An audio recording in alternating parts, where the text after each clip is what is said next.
Assalamualaikum warahmatullahi wabarakatuh. Izin memperkenalkan diri, nama saya Emilia Tri Rahmasinaga, NPM 2116031019 dari Prodi S1 Ilmu Komunikasi Rek A. Izin menjawab mengenai pertanyaan contoh dari kelompok-kelompok sosial teratur maupun yang tidak teratur. Yang pertama ada kelompok sosial yang tidak teratur. Satu, ada kerumunan. Kerumunan itu berkumpul secara kebetulan pada tempat dan waktu yang sama. Contohnya, satu, kerumunan yang berartikulasi dengan struktur sosial, misalnya penonton teater, penonton bioskop, dan lain-lain. Yang kedua, ada kerumunan yang bersifat sementara, biasanya bersifat kurang menyenangkan, kerumunan orang yang panik, dan lain-lain. Contohnya itu kerumunan ketika adanya kecelakaan atau kerumunan antrian vaksin maupun sembako. Yang ketiga, ada kerumunan yang bersifat berlawanan dengan norma. Contohnya kerumunan orang yang sedang mengeroyok maling atau kerumunan yang terjadi karena adanya bullying dan lain-lain. Yang kedua, ada publik atau publik.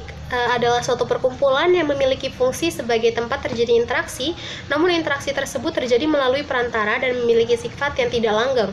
Contohnya, penyuka K-pop yang sedang menonton konser idol K-pop yang disukainya, karena memang mereka tuh berinteraksi, namun hanya tentang idolanya saja.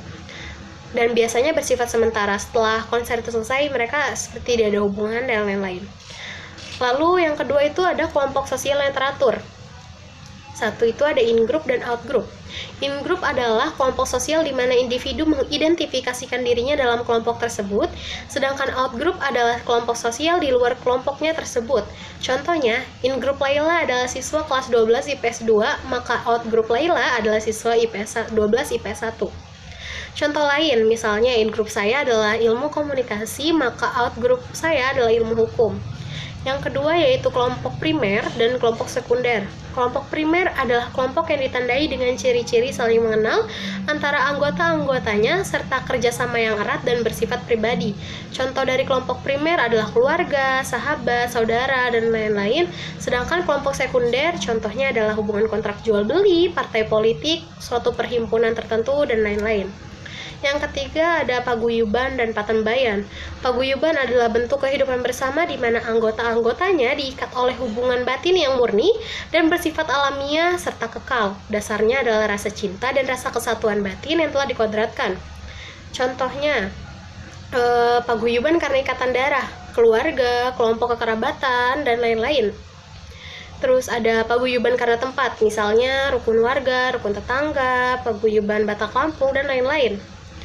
Lalu ada paguyuban karena ideologi, misalnya paguyuban ontel, paguyuban warga peduli lingkungan, dan lain-lain. Lalu patembayan. Patembayan adalah ikatan lahir yang bersifat pokok untuk jangka waktu yang pendek, ada dalam pikiran belaka, strukturnya bersifat dinamis. Contohnya ikatan antara pedagang, serikat buruh, lingkungan perkantoran, dan lain-lain.